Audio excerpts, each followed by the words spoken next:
So what is going on, everyone? Welcome to another episode of Running with Friends. I am your host, Jan Figueroa, and man, that felt so good to say. It's been probably close to a year and a half since the last time I did a podcast for Running with Friends.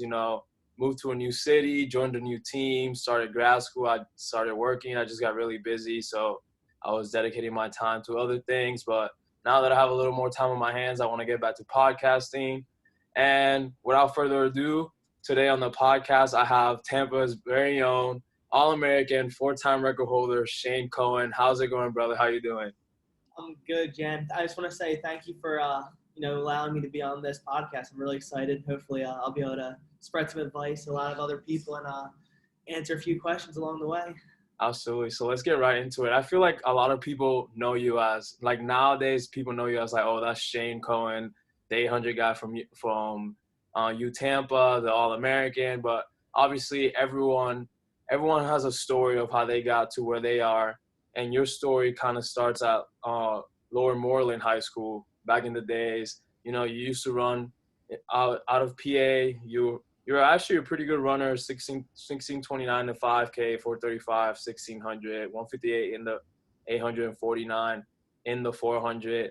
But what most people probably don't know is that you weren't just a cross-country track athlete. You also used to play basketball, and you were pretty damn good at it. Like, you played all 4 years, so you're a three-sport athlete for all 4 of your years. You had the stats not only on the track but on the basketball court as well. Over 1,000 career points. You started out as kind of like a bench player, but moved your way up to the point where, like, I did my research beforehand, and I found a bunch of articles. You're one of the best players on your team, a consistent, like, 20 plus points, 5 plus assists player your senior year. You led your team to a 28-4 record. So, like, putting all these stats out there, like, many kids who run those times or put up those stats on the basketball court would go on to run collegiately or play basketball collegiately. But you actually went on to college after high school and didn't pursue either of those sports collegiately. Is there a reason why? Yeah. So growing up, my first love was definitely basketball over running. So I really took basketball a lot more serious. I played a lot of like travel all year round, and like honestly, running was just like something I did like just in school. I pretty much only ran during the school hours. I only ran during practices. I never ran outside of practice. Never ran on the weekends. Probably a big flaw of mine, considering like you were saying, the times I ran without much training. And one of the things I do regret is not taking it as serious in high school. Just now knowing where I'm at now. But yeah, the big thing for me was obviously I'm short, and being 5'7", it's really tough to get recruited for basketball, which was the main goal. And yeah, I had a few Division III schools look at me for basketball, but a lot of them were just around town and like 15, 20 minutes from home. And I kind of really wanted to get out and experience something new. And I know giving up basketball was a very tough decision, but I also wanted to have the college experience, which when a friend of mine gave me big advice that's saying that it's 4 years of your life that you're really never going to get back. So that really stuck with me because I wanted to, I didn't want to be at home still. I obviously playing basketball would have been great, but the social life would not have been there. And obviously it would have been good, but I would have been still at home. I would have been doing the same stuff. So I think from that aspect, I ended up not going with the basketball route. And then the only other school I looked at was Tampa besides non-athletics. And then with running, I had a few schools looking at me for running, just a few D3, D2, and I actually had a few Division I schools looking at me. But I just really was not my first interest was not running, so I really kind of declined everything and didn't even put myself into that opportunity. I did do an official visit with Ryder University in Jersey. That was the only one I did. Great school, honestly, great coach, really loved them. But like I said, it was only because I didn't want to run as why I didn't go there. And then that's what led me to go to University of Tampa because I kind of wanted a new start. I hate the cold. I wanted to go down south. And from there, I wanted to see where it could have taken me. And then I came down to Tampa and, fell in love with it on my visit and then ended up committing here. And, just like I said, it's 4 years of my life that I knew I wasn't going to get back. So I just wanted to send it and see how it's going to go. No, obviously that makes perfect sense. Obviously, like, like you said, like I guess running was just the kind of like the side hustle. Like it wasn't like your main focus. It was basketball, but obviously basketball wasn't there weren't any open doors that led to what you wanted, which was like kind of like get away from home and experience the college lifestyle, and obviously just grow as a person when like moving to a whole different state and away from your family, like literally makes you like grow because like you're away from mom. I mean I've been in college for 5 years, been away from my mom for 5 years. I'm still in Florida, so I get to see her here and there. But like, it's completely different when you go out and you're on your own and like pretty not the real world because like you're still in college, but like pretty much the real world. Like going from high school where you've from high school and middle school where you've lived at home your whole life to like going off on your own is completely different. Especially starting with like no friends, doing everything fresh, meeting new roommates. Not our school was really small in high school, so I had the same friends from kindergarten to 12th grade. So doing a new step was definitely something I wanted to do, I think. So obviously you come to Tampa, not for athletics. You just came to experience college. You're a regular student. So there's a story flowing around. From when I joined the team and I met you, the story goes. I'll let you go deeper into it. But the story goes is, Gabe, who used to be on the team, had a class with you, spotted you with a New Balance Nationals like track and field backpack, which obviously if you have a New Balance track and field backpack, like you're either pretty legit or you just went to the meet and got the backpack. So I guess he approached you and tried to find out and kind of recruited you on the team. So tell me how did that go for you, like that conversation with Gabe and like walking onto the team. Yeah, so Gabe became one of my really good friends freshman year, and obviously that was like the COVID year too, especially going towards the spring. But yeah, so Gabe kind of just really outgoing kid, and he kind of just came up to me and was like, "Hey, you run track?" And I was like, "Yeah, I run. I mean, I used to run." He's like, "Oh, like what times do you run?" I was like, "Oh, I ran 1:58. I ran 49 point." He's like, "Dude, like you're pretty legit. Like you should try going out for the team." And I'm a pretty easygoing guy, so I was kind of just BSing with him, going at it with him. We were talking back and forth. I was like, I don't know. And at this point, I was already a fall semester in, so I already had the fall experience. And I'm not even gonna lie, I really kind of stuck with me because I was missing sports. When you go from being a three-sport athlete in high school and growing up playing sports all your life, when you don't have anything, you don't have teammates, don't have that bond that you're used to having, you kind of start to miss it a lot. And yeah, and that was definitely a big thing. And he was like, you know what, like you should maybe try walking on. And then I got close with Gabe. We started hanging out a lot more. And then I ended up making the decision to text our coach, Dor Backman, and asking him for a tryout. And if any of you guys don't know him, he's very hard to communicate with. So it was a funny process, kind of talking to him about how it went, considering I didn't like I'm starting the tryout the spring semester without even contacting him. And yeah, and I was gonna try doing like distance. I was only doing distance stuff with all the guys, and then I ended up going having the time trial after winter break with minimal training, and ended up making the team. And the rest they say is history, and still continuing. So what did that time trial consist of to make the team? So this is actually a funny story. So Drawer told me that I was going to do an 800 in 2:04. That was the time to hit 2:04. Meanwhile, I was eating Chick-fil-A 4 days a week. My fall semester, I was yeah, let's just say it was a lot of not exercising, especially running. A lot of college activities. Yeah, college activities you can say. And yeah, Chick-fil-A, I'm a big fast food guy, so a lot of Chick-fil-A. And yeah, so he was like, you're gonna run a time trial 800. The distance guys are gonna pace you through it. The day comes, the boys have a workout, so then I ended up not. They were supposed to pace me through. So then he was ended up coming up to me before, and he's like, "Yeah, you're gonna have to run 2:04 by yourself if you want to make the team." And obviously, I already had the foot speed, like being able to run like 49 point, and I was confident in that. So then I was like, "Oh, like coach, like can I drop a distance and do the 400 instead?" Which was like I think 54 at the time was the time trial, which I was more confident hitting 54 than I was 2:04 at the time. And then he was like, "Yeah, like if you want to, like whatever." And I was like, honestly, I was like, "Can I even do the 200?" And he was like, "Well, if you think that's your best bet at making the team," I was like, "Yeah, like all I want to do is make the team. I don't really care about what times it runs. I'll worry about that when the meets actually come around." and no one was running the 400 either. So doing the 200, I at least been racing people. And this was after doing no block starts, no speed workouts, only distance with the distance guys. I thought I was going to be running the 800. And yeah, so I ended up running the 200 meter. I ran fastest on the team for all the sprinters, and ended up making the team. And then I never did the sprinting stuff again. I moved right up to back up the distance, and I did the 800.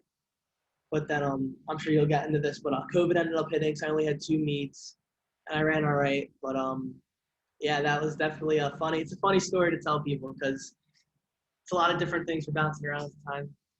Yeah, so your first track season with the team, 2020 outdoors, was the year where COVID hit. It kind of cut the season very, very short for everyone. But yeah, you said you actually ran 2 meets. You ran 157 at the first home meet.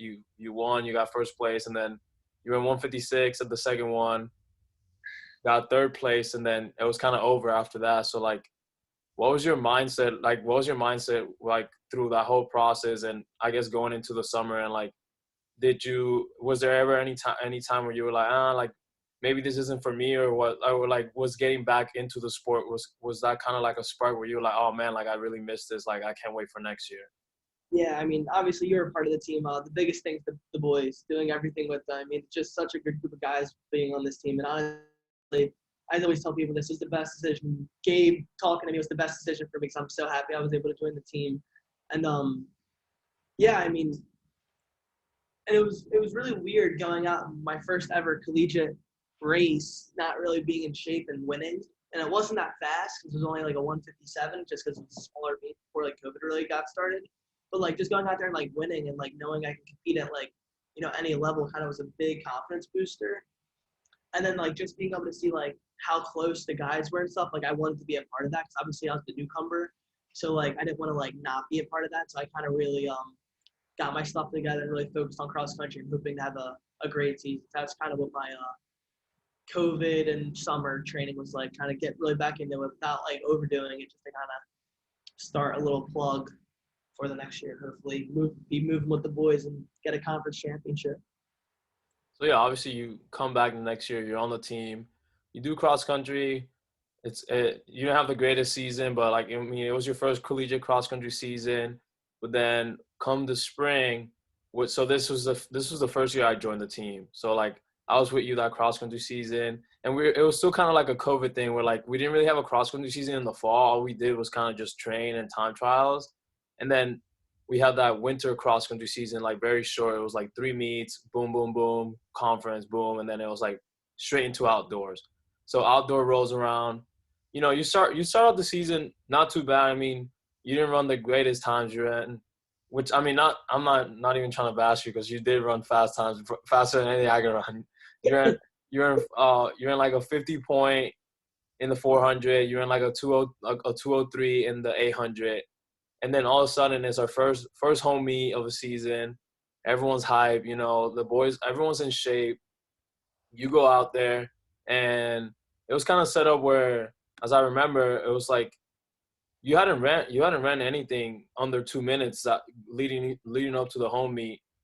But then obviously we have a guy, Shane Bracken, who ran for St. Lee, who's in the conference, multiple time All-American in the 1500, has a great 800 PR.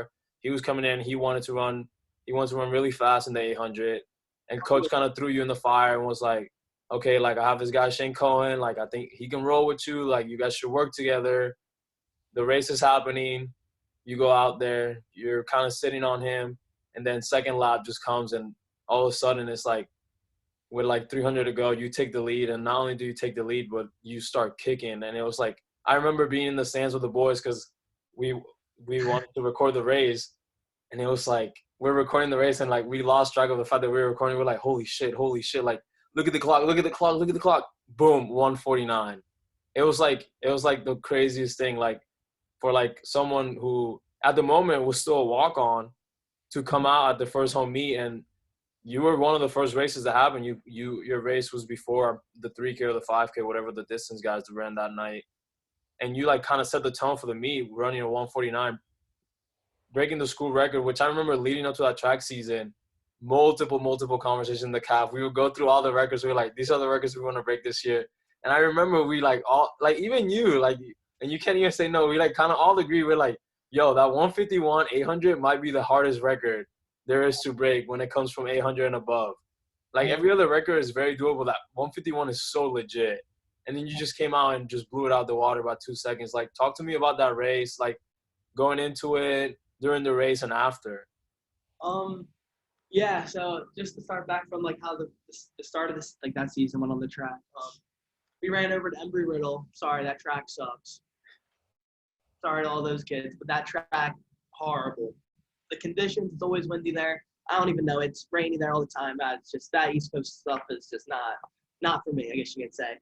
And yeah, so I mean, and yeah, on paper it looks like my times are slow for like the 800 and stuff, but most of the times that when we ran at Embry-Riddle, I doubled. So I ran the 400 first, and then I ran like the 800, which is why I ran like 203 after. But like you said, on paper, it's hilarious to see because one week I ran 203 and the next week I run 149. So it's, but like honestly, in my mind, my goal going into that race was I only wanted to travel. Only thing I wanted to do. I'm not on scholarship. I'm not even that fast yet.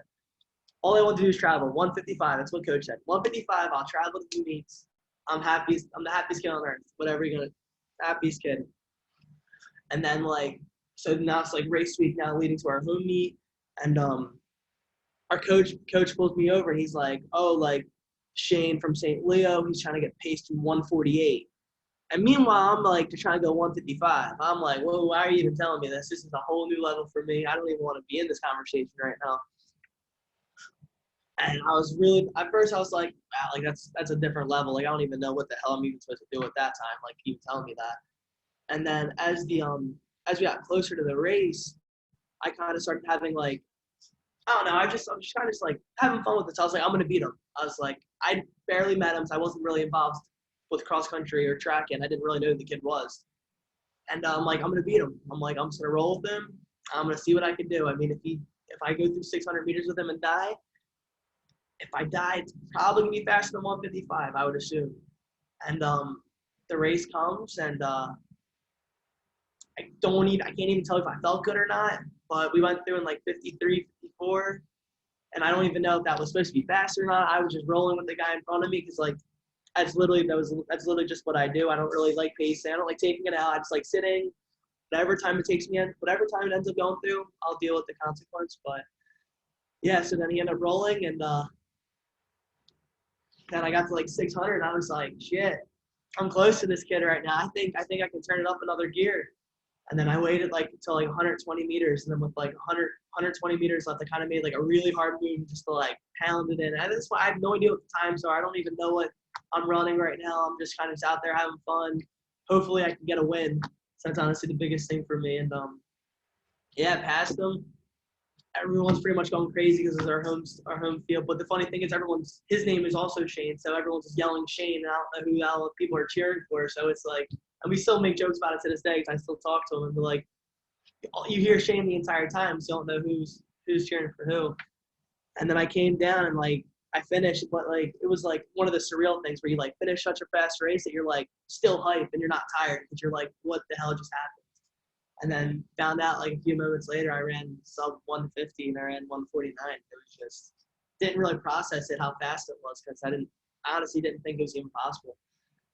Yeah, no, I feel like every runner has that one race or that one moment in their career that kind of like defines who they are, and like from that point on, it's like you're a completely different runner. And I feel like that was definitely the race for you. That I would say my 14:35 2 years ago at UT was like that race for me. Like now I look like I do workouts now that like I think to myself, I was like the Jan before the 14:35 will look at some of these workouts and be like, hell no, there's no way I can do that. That's so hard. But like now I go out there and I just get it done. You're going 14:10 next week. Hey, that's the goal, baby. But yeah, that was like your breakthrough. That was your breakthrough race that led to your breakthrough year, because that ended up placing you 6th in D2 at that in 2021, which pretty much like obviously like it was very early in the season. Like a lot of like the top D2 programs were still running indoors, so like no one had really ran outdoors. So like I think at the moment you were like 1 or 2. Yeah, so me and the other Shane were 1 and 2 for probably a good like 2 or 3 weeks until people started racing outdoor. Like yeah, so until people started racing outdoors, but like then it was kind of like a moment where like after that race, I remember like again like back to the calf. Everything happens at the calf. We would talk at the calf, and you told us it was you were like I'm the guy now. Like now the goal is to like not lose the single 800 the rest of the way, and I get and obviously like get to nationals. So like that was your breakthrough race for your breakthrough year. You broke the 800 meter school record. A couple weeks later, USF break the 400 meter school record. A couple weeks later, home meet, you break the 4x4 with the team, and not only that, but then you went undefeated. You won the 800 at USF and like 153, made it look super easy. Went on to Lee and took down Titus Legat, which another one of the top 800 runner guys in D2. My ass at nationals.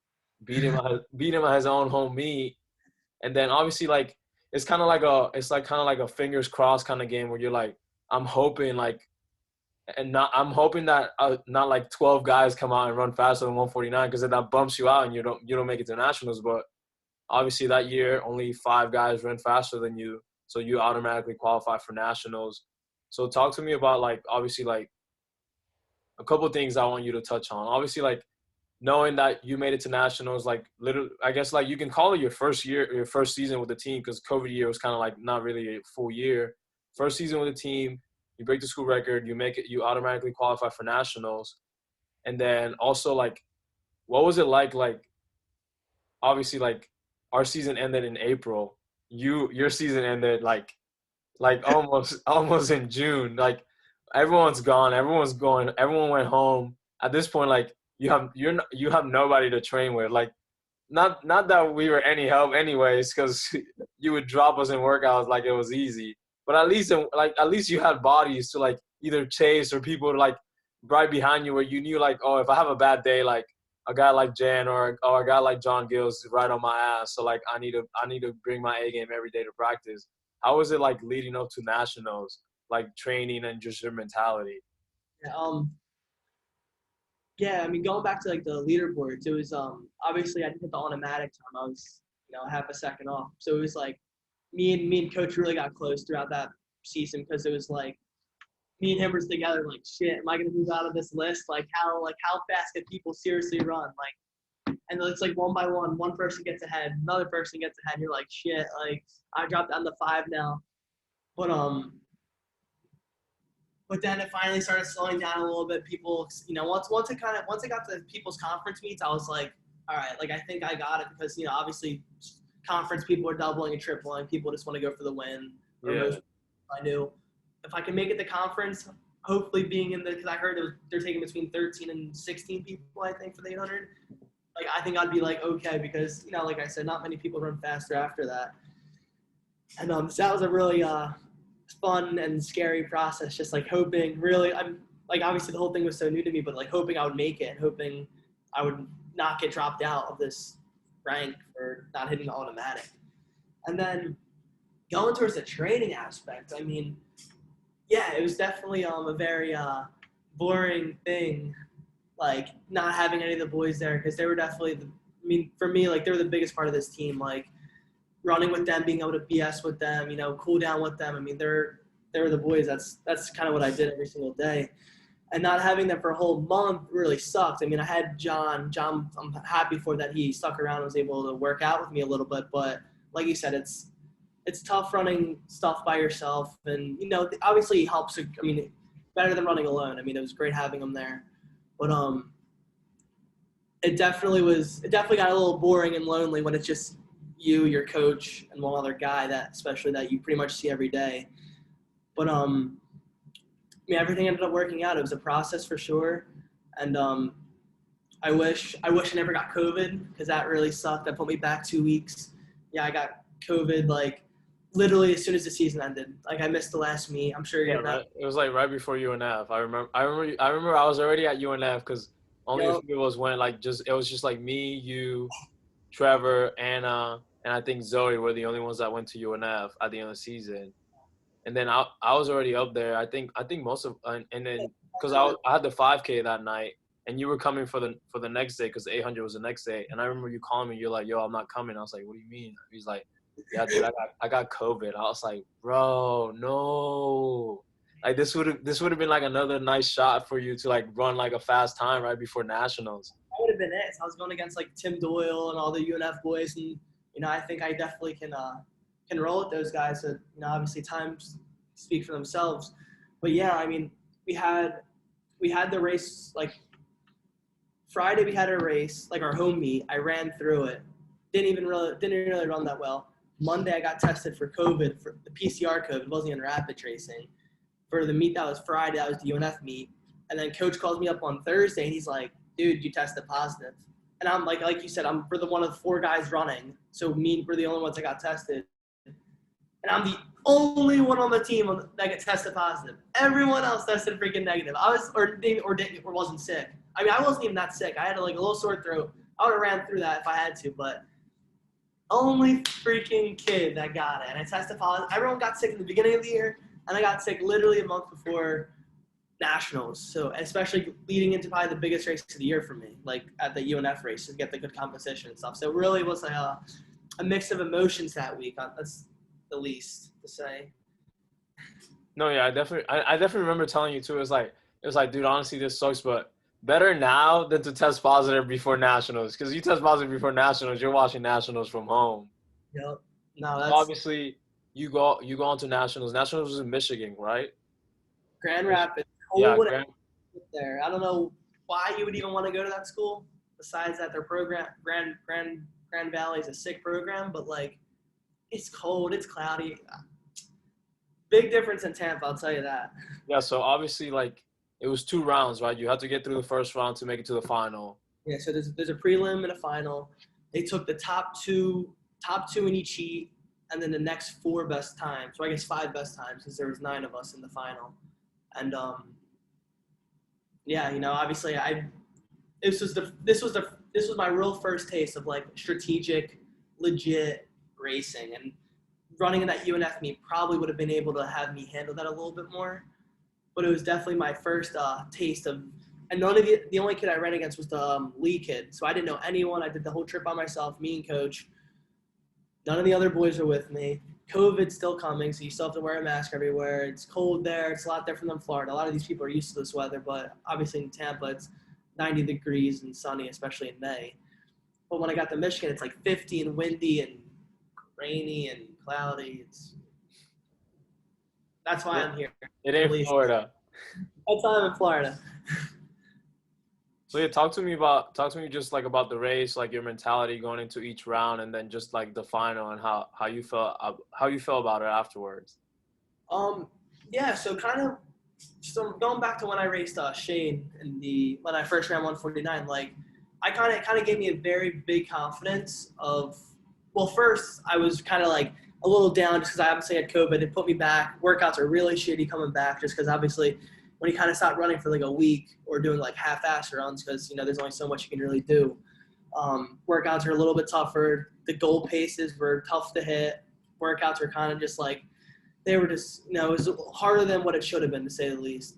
And, but I really tried to get in the mindset that like I can race with anyone. I mean, there's no kid out there that is more talented than me. If I put my mind to it, I can do it. I mean, if I can make it to 700 meters, my kick should hopefully be able to get me enough to I don't think people would outkick me. And, yeah, so then leading up to the race, I mean, I'm up there alone. I was up there like 5 days earlier because of COVID. We had to get tested like 2 or 3 times, even though I obviously just had it. But everyone had to do it. I'm just up there alone. It's just me and coach. Obviously, it's good time with him, but you're not with your team. You're not with all your friends. You're kind of keeping your mind off of it. Just me versus the 800 that's about to happen on Friday. And, yeah, I mean, so there was a bunch of guys. Everyone ran fast. I'm not even sure which heat I thought was faster, but I was just like, I'm going to make it. Like, I'm making it. And both the races, my prelim and my final, were both very strategic races. Because usually I kick with like 120 meters left, but these kids started moving at like 250, 300 meters, especially in the prelim. And for me, I was like, whoa, I was a bit shocked. So I was like, damn, these kids are moving really early. Like, in my head, I was like, oh, like someone's going to have to die a little bit to come back to me. But like at that level, like the kids are legit. Like once they make their move, like they don't, like they're going all the way. So then the prelim, we kind of all made a move at like 250, and at that point I was like instinct. I was like, I just got to make it. Like if I don't move now, I'm not gonna make it. So then I ended up sending it with the guys, but I like started dying a little bit with like 40 meters left, and but I was able to hang on. I ended up actually placing 4th in the prelim, and that was actually like my first loss, my open loss of the year in the 800, and it was just a really weird thing. It's like, I still ran like 151, I think, but it was like a very we negative split. We went through like 56. It was like even like 57, I think. We went like 57, 54. Like it was just like a crazy negative split type of race, and which I was so not used to. And then, yeah, like obviously, like I said, like I started dying with like 30, 40 meters left. So, now it's time to game plan it and adapt, because so me being in 4th place, I ended up actually making it because our heat was faster than the second heat. So I ended up making it. I was actually the last guy to make it. Like I was the 9th man. Yeah, you were the last guy. I remember, dude. I remember watching on my phone. I was like, oh my God, bro, this man's putting us through it. So when I finished, I actually thought like I didn't make it. Like I thought I screwed up. I thought I was pissed. Like if you saw me, like I was like that's my season. Like I was like, I'm done. Like 151, like obviously for all these kids, like these kids are gonna run faster than 151 without even trying. They know they have to beat it. So I'm sitting there, we were the first heat. I'm like watching the second heat, and I'm like looking, and it's just like it's coming down to like the wire, and it's like I honestly think I'll beat the kid by like less than 300th of a second. Like it was like we were like neck and neck, and I ended up beating the kid out for the 9th spot, and ended up making the final, which was like.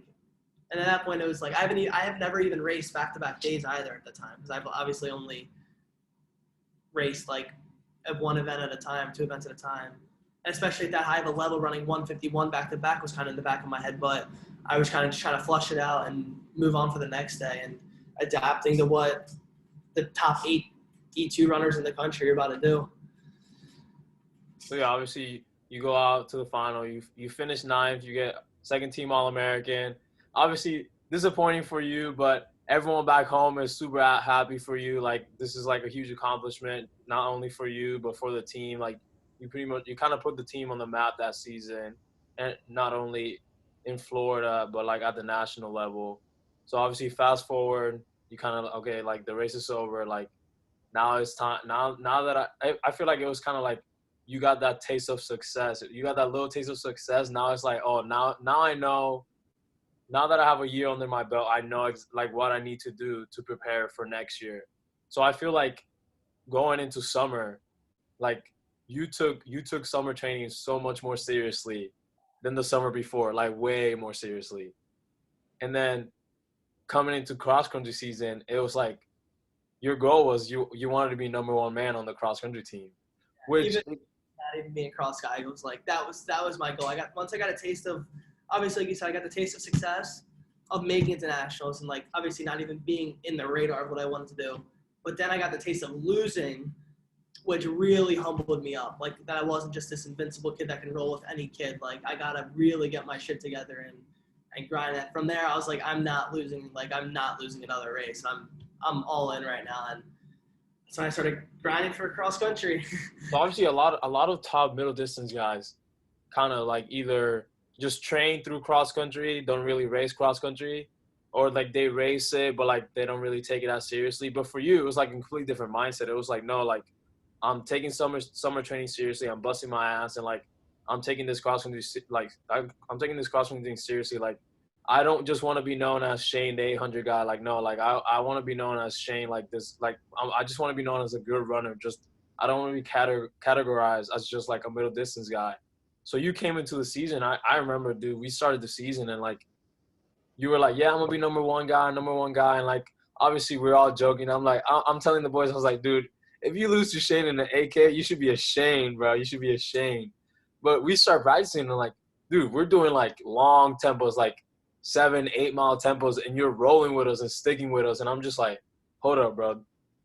This kid is hella competitive. Like this kid might actually pull this shit out of his ass and like actually like be number one. Like, cause I would always think like, okay, like, dude, if he can stick with us in an 8K for like 7K, like 7.5Ks, like, bro, we're not out kicking him. I don't care. Like, dude, like I can barely kick at the end of an 8K. This kid somehow finds a kick at the end of any race. Like there's like we were joking. It's like, bro, if Shane's near you at the end of a cross country race, you lost. You lost. I was able to hold you off every single time, so I'm golden. That picture is one for the ages, bro. We just, oh my god, we're both smiling through the line. You got so lucky. I was Yeah, just, honestly, like just like how do you think like obviously like cross country season you ran very well. I don't want to say for a middle distance guy because I just said like I don't want to categorize you, but like honestly for a middle distance guy, dude, you ended up running like 26 lows. You were top five at every meet, so you scored for us at every meet, and then you even went out and ran a 10K at regionals, and ran a respectable like 34 minutes at given the conditions and the course. Nobody ran fast that day, so like the time you ran was like actually very good, and you also scored. So it was incredible to see like how you went from just being this 800 guy. Because if you look at the cross season before, like you were just like in the back, like you were just a nobody. So like to go from like a guy who like was like a nobody who like we didn't even depend on to a guy who like it was like shit, like we're actually depending on this kid to run well because he's one of our scorer. Like how do you think taking summer training seriously and cross country more seriously is going to play a role in developing maybe a strength like because obviously you have the raw foot speed, but maybe developing a strength that maybe you didn't have last year during track season going into this year? yeah, I mean, the biggest, like, literally the biggest thing for me, even going back to, like, I guess it was, like, last year, like, before I ran 149, the biggest thing for me was, like, me having that base, which I never had before, was, like, I honestly, the credit to why I ran 149. Like you said, the speed's always going to be there, but that base is what made me have that strength to be able to hold on to run 54, 55 for 2 laps. And it's going back to about cross country and, like, being kind of, like, the top guy, like, I was pretty much like our 4th, 5th guy all year this year, but like I really wasn't satisfied. I really wanted to be the top guy, and obviously it's a lot harder when I'm only doing 55, 50 miles during cross season when all the distance guys are doing 80, 85. So for me, like obviously I knew they had that edge, but like to me, like once I line up on the line, like it doesn't matter if it's a 200-meter dash or if it's going up to like a half marathon. I'm saying like I'm gonna try. I think I'm gonna beat you, and whether I do or not is whatever. But like I think half the battle is the confidence, and like maybe not you on the roads because Jen on the roads is that's different. I mean he's different breed on the roads. I mean, but like if you put me on like I'm very confident in my ability, and I think just the competitiveness kind of takes over at a certain point. I think, and it really comes from confidence, which is I think a really big part of my success and just being able to believe in myself that I can do it. And like I said last year, I'm gonna say next year I'm gonna be the top guy for cross country. And I don't know what that's gonna take, but I know I have to adapt to what I did last year. But I know the mileage is obviously an adjustment. I'm still all new to the hitting 55, 60s, and even last year I burned out the last month, not month, but the last few weeks of cross country just because like I wasn't used to hitting 60s, 55, 60s. And now I think I have a year under my belt, so doing that next year I think is going to be a lot smoother. And I think when I run the 8K and 10K, I will be able to run faster and be able to really roll and hopefully be able to drop some legit times and not. It's honestly 26. You don't have to sugarcoat it. 26 flats is not that good. Like it's like good for like a mediocre, but like if you want to be that all around guy that people want to like you want to be known of, you have to really prove yourself that you can roll. And obviously you see a lot of other if you look at Tim DeWill from UNF, he's running 24:30s, and he's an 800 guy who runs 147. It's like if those kids can do it, and Shane Bracken, like that kid was 16th in cross country, but also runs a 150 sub 4 now in college. Like there's nothing those kids can't do that I can. I just think it takes a little more time for me because I'm not used to the mileage. So I think with that year under my belt was huge for me. Now I think I'm very adjusted, and I think next year's going to be a lot more surprising than what this year was. Yes, sir. That's what I like to hear. So obviously, cross country is in the back burners. We're going into track season. Obviously, pressure, man. Like you ran 149 last year. You made it to nationals. The bar's not getting lower. Now the bar's getting higher. It's like, all right, you broke the school record. You made it to nationals. You got second team All-American. Now everyone's like, okay, we want you to lower the school record, we want you to make it back to nationals, and we want you to get first team All-American. How do you deal with like pressure coming from outsiders and like obviously like knowing you like as a friend, like obviously I know you probably put like a lot of pressure. Not I don't want to say pressure because pressure is such like I feel like has like just a negative connotation, but like you put that expectation on your back where like yourself where you're like okay like obviously I want to do way better than what I did last year. Yeah, like you said, I think expectation is definitely. I mean, don't get me wrong. There's a lot of pressure, but expectation I think is the right way. But honestly, going into the first, like we already had our first race. I ran 3:54 for the school record. I was not gonna lie, I was really nervous. I mean, I haven't raced on the track since I lost at nationals. I missed our time trial for track, which wasn't really a time, like wasn't a real time trial. Like I was already on the team and stuff, but it was a time trial to just kind of see where you're at and how you know, really what your fitness is or, you know, around there. And, you know, obviously workouts kind of give you a hand of where you're at, but, you know, they don't really tell you what you need to work on and if it's your strength or if it's your speed. And so I was really kind of nervous, especially around the 15, which I got destroyed last year running that against like Shane and all the Florida Southern boys, Wagner and Mason Jones. They whooped me last year. So I was happy it wasn't 800s. I didn't want to open up with my season running, you know, I would have this big expectation I have to run sub 150 again. But yeah, so I ended up doubling the 15 and the 8. Originally I was supposed to pace the 8, but coach ended up, you know, I ended up just being like, I'll just race it. And I was happy with where I was at. I think I definitely could have ran faster in the 15. The race kind of went out. I wish the race went out kind of slow for the first middle laps, but the only upside I was able that I won and got the school record. I mean, I think the time I think I can definitely beat. I mean, me and Wagner were going at it in the 15, and he's a great runner. I was happy that I was able to just roll with him, and obviously I was able to sit and kick on him. But like, I think he's gonna have a really good season this year, and I think with me and him getting into a good 15, I think we both can have a really dangerous 15 this year.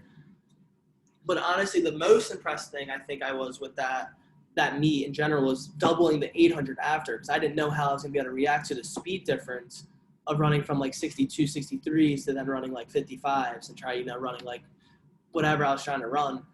So I tried like having the mindset, like I'm just going to do whatever I can to win. Like I'm not going to worry about the time if it's 152 or if it's 158. As long as I win this race, that's all I'm going to care about.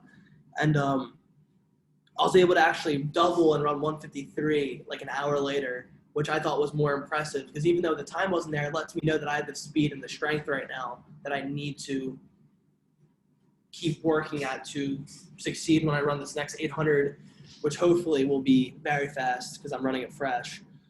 So that, I mean, I was more impressed with the 800 than I was the 15 just because I was able to react and make that double at such a high level that I really have never done before. Because, you know, the doubles last year were 2 flat and 50 point, which are trash and trash.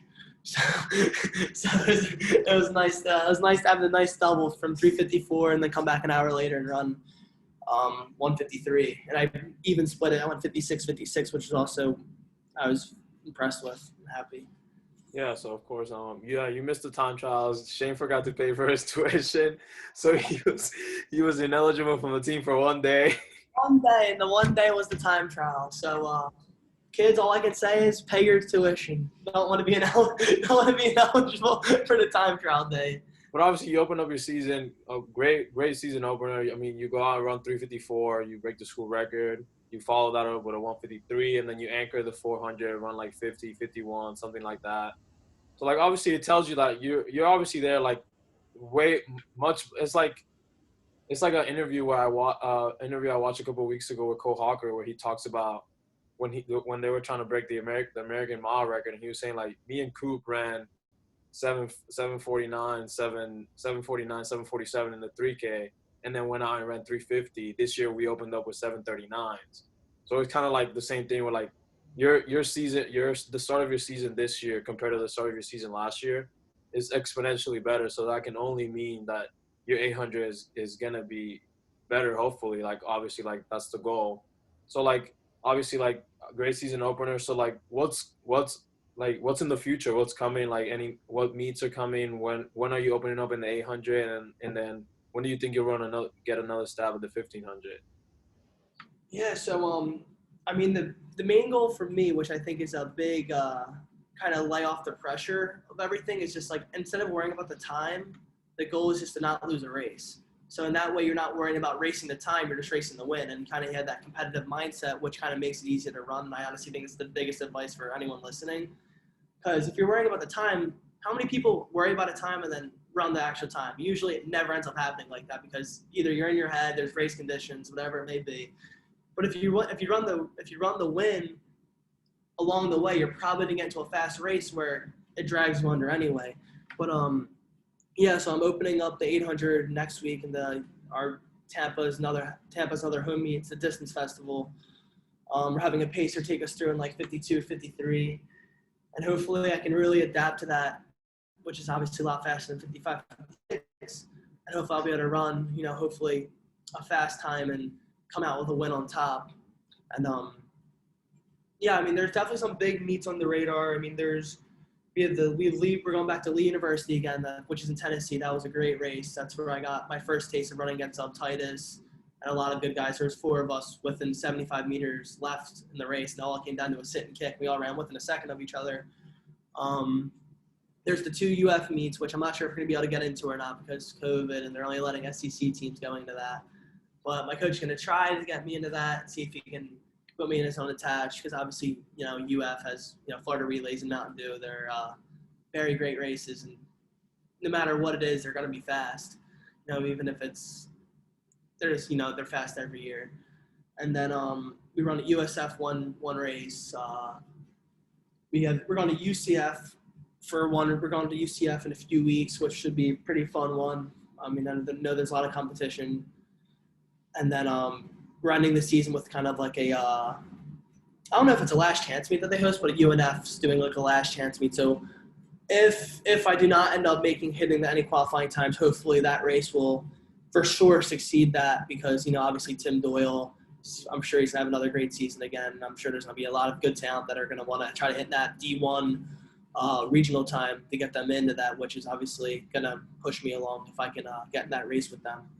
And yeah, but just from there, the goal is really just to kind of not lose a race. I mean, if it happens, it happens. But I know if I keep my mindset at that, the times will come with it. So I'm not really too worried about the times at the moment. I mean, hopefully I run faster, but honestly, it's all practice until nationals. I mean, it doesn't matter if I run it once or if I run it 4 times. I mean, if I run one race, 150, and I run 153 the rest of the year, if I make it to nationals, the running in the season is not the championship. The championship's in Grand Rapids, Michigan again this year, which sucks again, but it's back in Michigan. So that's really the end goal, and that's what we're shooting for. Absolutely. Well, that's all I have for now, but I want to get into some questions. I submitted a post on the Instagram story, had a couple of people throw up some questions, so I have a few questions that I'll ask you, and then you answer however you like. So first question I have is, do you have any pre-race rituals? Yeah, I mean, not rituals really, but I'm very superstitious. I try doing most of the same things I do in a routine. I mean, it's not so much of like wearing the same socks, like shit like that, but like, I try doing the same warm up. I try, drinking water, not drinking water at the right time, but like, I just try doing the exact same stuff that kind of did it just to not mess with my body or anything. Yeah, and I wouldn't say really like rituals that I'm doing every time. I mean, I'm not like a big stickler with that, but I definitely try keeping like a regular routine. I don't try I try doing a 2-mile warm up. That's, whether we start an hour early or if I'm running a little late, I always try to get 2 miles in, do my strides, do my stretches, and just trying to feel as loose as I can. But like besides that, I mean, I listen to music, but it's not like I have this crazy playlist that I'm listening to before every race. Like, the races obviously hype you up in the long run, but it's not. Once you're there, you're locked in anyway. It doesn't really matter if you have the music or not. And yeah, I mean, one of the big things, which my coach tells me all the time, is just like, don't be nervous. Like, as hard as weird as it is to say, like, don't just overstep and think about yourself. Like, have fun with it. You're obviously running in college is already an honor. Like, not many people get to do that. So have fun with it. It's not all about being serious. And because my coach says I run at my best when I'm just out there having fun and not caring, talking to my teammates, getting them involved, hyping them up before the 3K like I was doing. I mean, when I ran the 4x4 last week, like I was only worried about you guys running the 3K. And my 4x4 was literally the event after. And I was running back and forth for you guys. So it's like, and I still ended up running, fast. It's like, it doesn't really change. As long as you're not in your own head, I think you're going to run better in that way. Oh, absolutely. So another question, what's one of the hardest workouts you've ever done? Well, coach he told me one like a few days ago that I'm going to do in the future, which sounds really horrible. I mean, I haven't done it yet, so I don't know, but it's 3 600s at like, I want to say it's like sub 130, and then come back like a few minutes later and then do 3x400 at 55, 53, and 50. So I think that's going to be a bruiser. But for one that I've really done already, I did after having COVID and trying to getting back together for nationals, I did 5x400 at like 51. But I had like full recovery, but like just running 51 5 straight times was tough, especially just having COVID and like struggling to hit like 60 pace for like 300s. And so I went out and did 4 of them, and I was like, I think my fourth, I was like 51, 51, 51 high, and then I hit like a 53 on the 4th one. And I was like, coach, like my legs are dead. I was like, I can't do another one. He goes, oh, I only expect you to do 4 anyway. And I was like, all right, like, he's like, you had a good workout today. I was like, damn, this guy has got my head so bad. But I mean, like you said, I mean, I was able to, that was definitely the toughest one though. Like not even close. I mean, that was the one where I was like, I literally could not feel my legs. Like my cool down was probably like 10-minute pace. Like that's how you know. So then another question it says, so obviously you're known for your very strong kick. What goes through your head when you start to wind up for that kick and you just go past people like they're not even there? Well, the first thing is I'm hoping that they don't have a better kick or a strong kick, because then it kind of then I'm screwed. But like when I get to like usually when I get to like 200 meters, and if they're within, I really trust my kick. If they're within like 5-10 meters of me, between like 150 and 200 meters, I really like my chances. Obviously, when I got to the national level, I should have adapted a little bit better, because last year at nationals we went 56, 52 for our splits. We went through in 56 and closed in 52. So obviously, like closing in 52 is you're kicking pretty much the whole last lap. It's not really a kick, and honestly, one of the reasons why I came in 9th that race was literally was me. I should have rolled with the guys instead of relied on my kick too much. And I thought, like, with everyone rolling through, moving through the line at 400 meters, someone, like at least a few people are going to die. And I had a really bad mindset going into that, saying like, I'm not going to roll with them. I'm going to wait. And literally, I mean, if I had like 15 more meters, I probably would have beat 2 or 3 people just because they were dying. But I simply ran out of track. I kicked too late.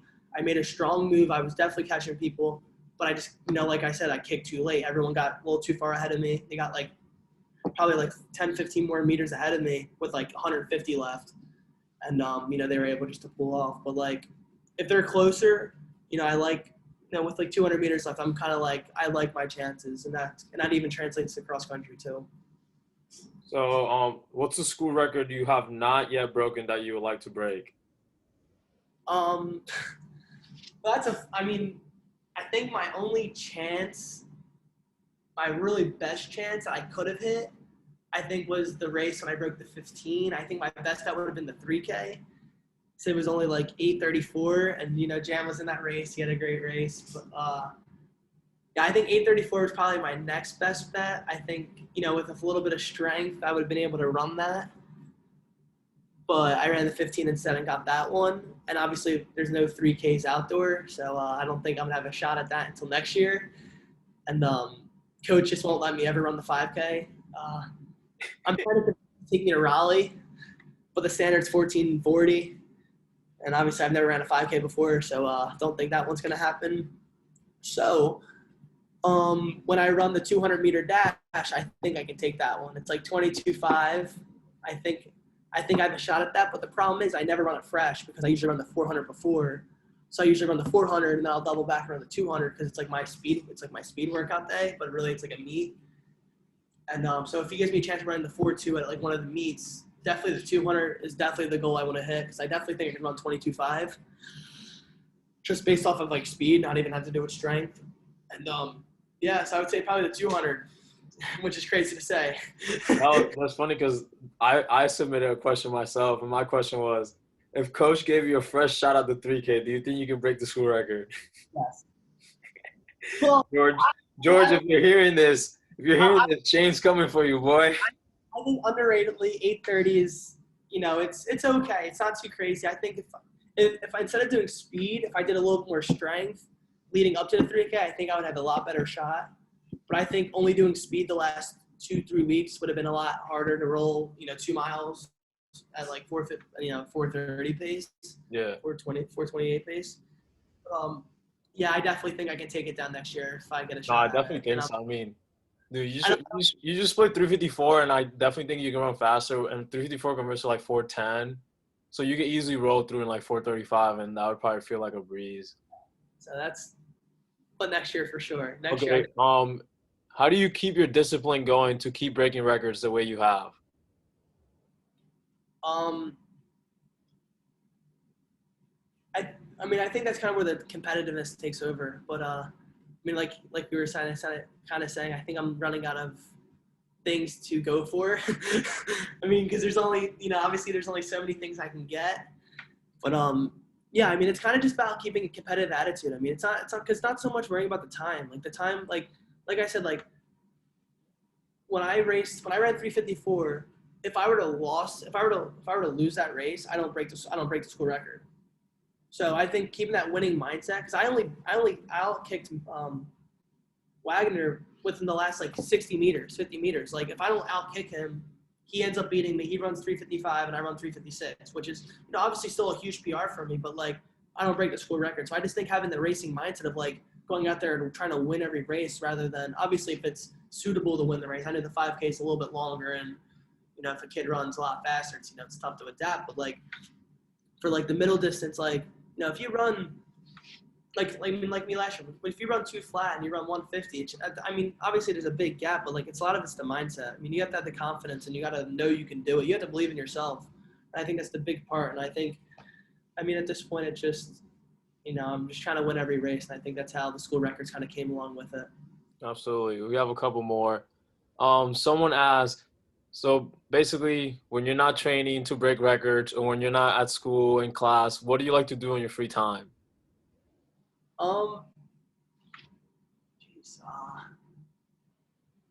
I mean, being up, I actually work right now, so I'm in an internship. So I'm between that and school and practice. And practice for us is at 6 a.m., so I'm very tired every day. So I'm a big nap guy.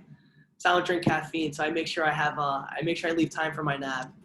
And but like honestly, that like kind of just like watching sports. I love watching basketball. I'm from Philly, so I'm rooting for the Sixers right now and just kind of watching sports. I'm calling old friends and just kind of keep myself busy because like that's pretty much all you really can do. I'm trying to stay busy, just talk to friends, go on campus, hanging out with all the other boys on the team. Yeah, get on my podcast. Exactly, man. Making time for the podcast, but like I mean, like I'm so sunburnt right now, and you can't even tell I'm wearing a long sleeve right now. But like I was at the pool yesterday, so like just kind of killing time, doing homework, sitting up by the pool. Now, obviously, we're the smart people going to Tampa. It's 85 today. Not many other people can say that. So pretty much those are the things I pretty much do in the free time. So then this one's from brother Rubis. Shout out Rubis. That's our boy. Rubis, hope you feel better. He says, what have you learned about yourself as a runner when you had a bad race? The biggest thing is like how you adapt to it. A lot of people get down on themselves. Yo, there's Luke. Shout out Luke. Yo, shout out Luke. Luke, say what's up to the podcast. A sneaky double with Anna. Is this the podcast? The podcast. Yo, did you just expose him, bro? Yeah. So the question was, Rubis asked, how do I adapt to when a race doesn't go my way? What No, but I think the big thing for me is it's just like being able to adapt to it. Like, if you pout over it and you're in your own head. Like one bad race isn't going to make or break your season. I mean, you can tell you that. Like, how many bad races have you had? No, like literally, how many bad races have you had between your 14:35 and then Oh, running 32? yeah, too many. You know what I'm saying? Like, yeah, dude. I mean, running's a huge process. Not every race is gonna be. That's the sport. Like, you're not gonna feel good every day. Like, and it's really unfortunate that obviously might not be race day when you not feeling well, but like that's the sport. It's how you react and adapt and get better. Like I knew once I lost nationals last year, I had an edge on myself. Even though I made it and it was the furthest people have been, like I had an edge that that's not going to happen again. And I think that's what keeps me motivated and keeps me going. So then this question, you said it came from like one of your old high school professors, and it says proudest favorite moment on the track, high school or collegiately. So because she asked, I'll go back to high school, and I think making it to states my senior year was a big thing for me because I really didn't expect to. Like I didn't take running that serious, and obviously having her in my ear in class and talking to me about like everything, like it was just crazy to see that I really qualified for states, which is honestly it was like and we just moved up to a higher division, and I ran 49 point for like the first time really running well. And making it to states, having them all there cheering me on, keeping me busy. It was me and a few other teammates, and I think that's definitely a memory that's always going to be there because like there's a lot of inside jokes that we have, and we still tell each other to this day, even though it was 4 or 5 years ago, 4 years ago at this point. So I think obviously the states didn't go well my senior year, but just being up there and getting the experience of actually racing up there and doing it in front of the whole state was at the time was such a really big experience for me. So then it was perfect timing that Luke walked in because I had this question that I was going to put you on the spot with. Who's your favorite teammate? Oh, God. Luke, did you hear that? Yeah. Oh, you heard it. This one's going to get you in trouble. Just say everyone. Yeah. No. I'll be totally honest. I mean, the one kid that definitely humbles me is that kid right there, Luke. He keeps me in check. Whenever my head high gets a little crazy, he lets me know that I'm still in reality and that I'm not too crazy or anything. But Make me sound bad. no, but he's also one of my biggest supporters. He's always in my ear. He never bets against me, unlike some people, unlike you who bet against me in the team. But Luke was always there for. I mean, Luke's always been there for me. He's we live together, we do everything together. But honestly, like obviously I'm choosing him. So I'm the closest with him, and we've been through everything together the last 2 years. I mean, last year being a freshman with all the cross country guys, like I got really close with you being the transfer, Luke, Dom. Us three really got into a really close bond, and obviously me living with Luke now got us really close. But everyone on the teams, the freshmen are a great group of guys. They're all really running well, and they're really all great guys in their own ways that they bring joy to me in a lot of different ways that they can even explain. But if I had to choose one, I guess I'm choosing Luke on that one. All right, so that's it for the fan questions. Now what I like to do is I like to finish the episode. I'm gonna hit you with some fast questions. So basically, it's gonna be a very simple question. I just want you to give me a quick answer. First thing that comes to your mind. You ready? All right. All right. Favorite shoe to train in? Peg 38. Go to a restaurant in Tampa. Anything Italian. Soho or Ybor? Wait, what'd you say? Say that again. Soho or Ybor? Soho. Soho all morning run or night run? night runs. Favorite distance to race? 800. Hardest one though too. All right, so you run and you play basketball. Would you rather be a professional runner or an NBA player? If I was 6'5", definitely play basketball. It's a lot more fun. Name one of your favorite professional runners to watch race. Cole Hocker, because he's a freaking beast. And then if you could run professionally for any brand, what brand would you choose? I don't even know, dude. I barely follow this stuff. Definitely. A brand? What'd you say? A brand? I thought for sure you were gonna say Nike. Oh, I thought you said like a team, like a specific team. No, just like a brand. I'll be Cole Hocker, and then I'll outkick him, bro. No big deal. Yeah, for sure.